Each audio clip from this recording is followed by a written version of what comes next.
এটা আমরা যে 2 থেকে 3 দিন আগে ইউটিউবে যাচ্ছে, ওনার অনেক বিগ ফ্যান।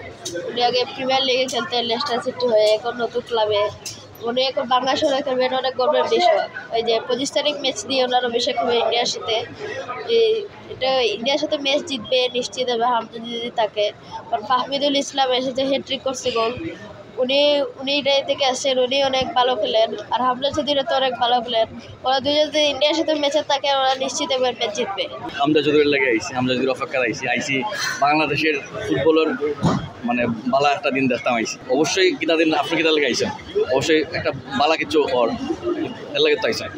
আমরাও একটা অপেক্ষা আছে যে বাংলাদেশ ফুটবলও একটা বালা দিন, বালা নতুন শুরু একটা, যে অন্য প্লেয়ার বাংলাদেশের যে অরিজিন আছে, আরও যে অরিজিন আছে, এরাও এখানে ভাব্য বাংলাদেশ লয়ে যখন আমরা এই দামবাড়ি বাংলাদেশ দেখলাম, আমরা যদি না এখানে আরও প্ল্যাটফর্মে যদি একটু স্টাডি করেন দেখা যেখানে ফাহমিদুল আছে, আগে তারেক গাজী আছে আমাদের যে বাংলাদেশের শুরু যে করছিল যে লাইক আমাদের ক্যাপ্টেন যে ও আছে। সো খালি হামজা চৌধুরী না, আমরা প্লেয়ার আরও আছে, মানে স্টাডি করেন ফাইলিব ইনশাল্লাহ।